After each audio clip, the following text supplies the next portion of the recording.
COP27 Summary, presented by Michelle Sterling, Communications Manager for Friends of Science Society.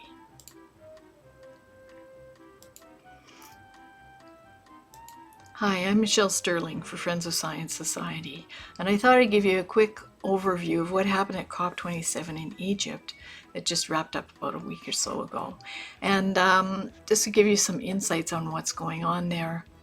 This is an ongoing circus, if you like, and you'll see it in some of the images that I show you as we go through the events. So let's see what happened there in COP27. Well, it was an exotic vacation for many people. Sharm el-Sheikh is a beautiful place, seaside resort in Egypt, and of course there are all the wonderful historic elements of Egypt that people could explore in their time off. And it was an opportunity to follow the climate leaders. So all of these politicians flew there while telling you have to reduce your carbon footprint.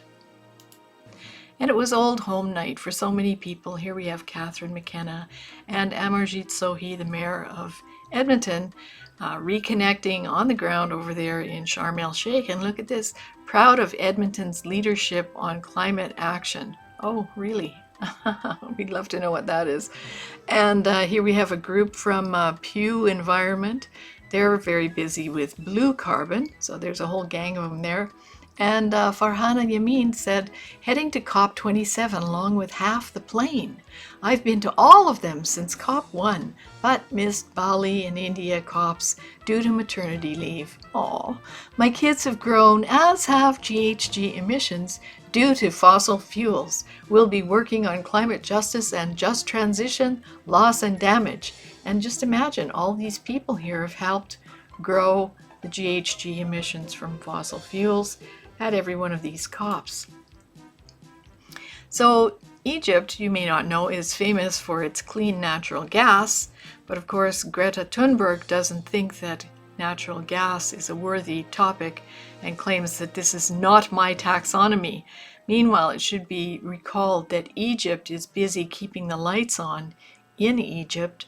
And some people mocked them for doing that, saying, oh, they didn't want to have riots, whereas most people in Europe would be desperate to have their governments so responsible and able to keep the lights on.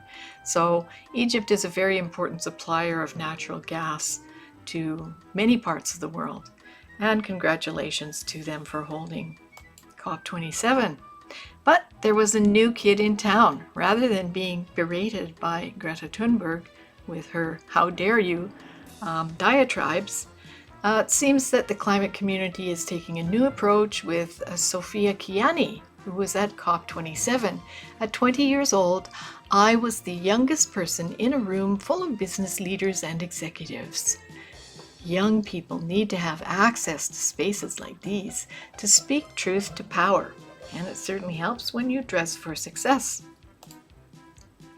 But all this was taxpayer funded, and here we have Canada's ambassador for climate change celebrating at our pavilion, which you paid for. This looks like a wind farm somewhere in Saskatchewan or Alberta. And Stephen Guilbeault, our Minister of Environment, Canada's first ever pavilion at COP is launched, side by side with a panel of strong female Indigenous leadership. Canada is here in force, ready to push for global climate action. Really.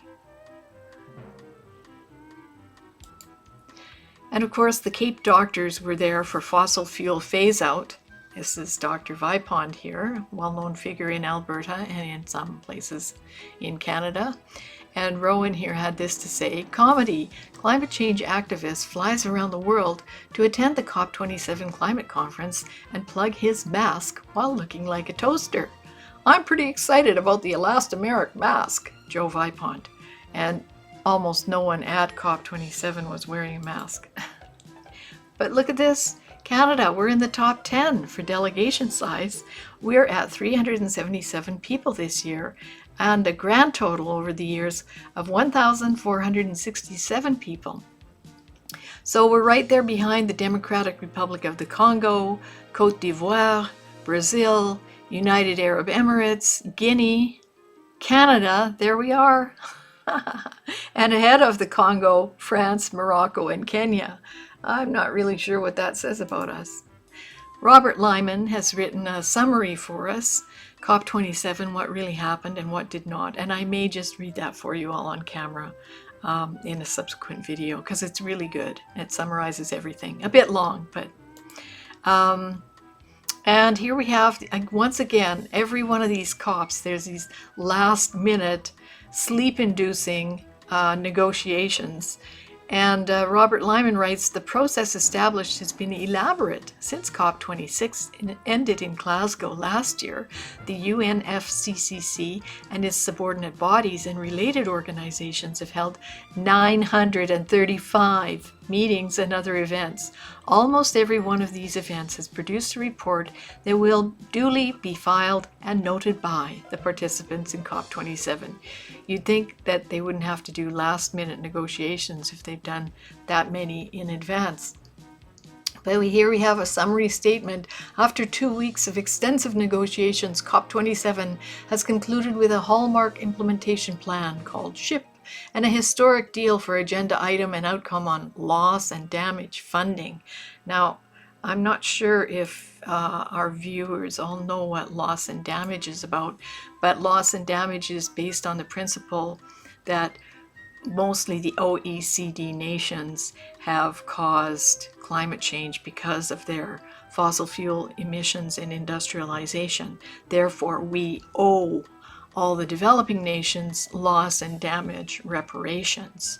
Now, that of course only works if it can be proven that CO2 emissions and human industrial activity have caused catastrophic natural events. And of course, they're called natural disasters for a reason, because they're natural. Now, certainly there's nothing wrong with foreign aid to help a country get back on its feet after one of these disasters happened. But if you're talking climate reparations, like we're guilty of causing them to have extreme weather, I've got news for you. It's just not true.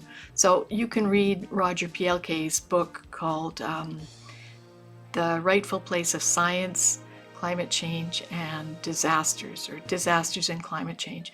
If you read that, you'll see that actually there is no increase in natural disasters and there's no connection to carbon dioxide and human-caused emissions. In fact, it's a form of magical thinking. Dr. Judith Curry has written a very funny kind of commentary where she says that, it's kind of sad and it would be funny if it wasn't so sad that, people think that if we stop using fossil fuels, they'll never have bad weather again. Well, that's not true. That's as silly as people saying if you pay a carbon tax, we won't have wildfires. We always will, we always had, and we should stop kidding ourselves, I think. It's costing us so much money. So anyhow, they did come to some kind of resolution on this loss and damage thing. And since you're all taxpayers, you should know it's all about the money. And here's what the expectations are that have been set for developing nations. At COP26 in Glasgow, the group of 77 supported a report from a coalition of African countries calling for developed country payments to support climate mitigation and adaptation to rise to at least $1.3 trillion per year in the 2025 to 2030 period. There was no agreement on this at COP27, but now those expectations have been raised. I mean, no one's going to ever give up on the dream of that, right? So just to set that in context, here's $1 million in packets of 10,000 made up of $100 bills. And if you extrapolate it, that's how many 100 million is, 1 billion, and 1 trillion. So we now have raised expectations of developing nations that they could get $1.3 trillion per year from OECD nations from 2025 to 2030. But all's well that ends well. It looks like Sophia has now become a UN advisor. Here she is, looks like she's taking UN Secretary General Antonio Guterres under her wing, so to speak. And it ended just in time for the 8th Egypt Oil and Gas Convention to start. So no worries, we'll see you next year in Dubai. So the old home team will be back together again, and it looks like there's going to be a very exotic location in United Arab Emirates. And of course, CO2 emissions will continue to rise, and the circus parade will go on. So obviously, you're not getting the whole story on climate, because these people can't be serious about it if they've had all this many COP meetings, Conference of the Party meetings, and every time emissions go up and they continue to fly all over the world to save the planet, and yet tell us that we shouldn't have beef and that we shouldn't drive as much, we should have an EV, hang your clothes on a drying line and don't put them in the dryer, all these other little tiny things while they're off in all these exotic locations, making pronouncements to vacuum money, more money from your pocket. And just so you know, COP15 is presently on in Montreal, and in the first 2 days of COP15, which is all about biodiversity and protecting wild areas, in COP15 actually they want to protect 30% of Canada's territory by 2030. Now I think most of us are in favor of taking care of the environment, but locking off areas of land arbitrarily by these groups which are basically unelected, unaccountable, and transnational, I'm not sure that that's such a great idea, especially when the Prime Minister has taken this opportunity of hosting COP15 in Montreal to give away $1.1 billion in the first 2 days. So, these COP events are often going to be very, very, very expensive for taxpayers, and should lead us to wonder if we should continue funding them or even having them continue to operate. Maybe we should withdraw from the Paris Agreement. That's something we should think about, because it's purely voluntary and there's no legal requirement for us to do anything that's in the Paris Agreement. Think about that. So please consider joining us, consider donating, share our material, and if you have questions, write them in the comments below. Subscribe to our YouTube and join us on social media. We're all over the place and we'd love to hear from you. Thanks very much. For Friends of Science Society, I'm Michelle Sterling.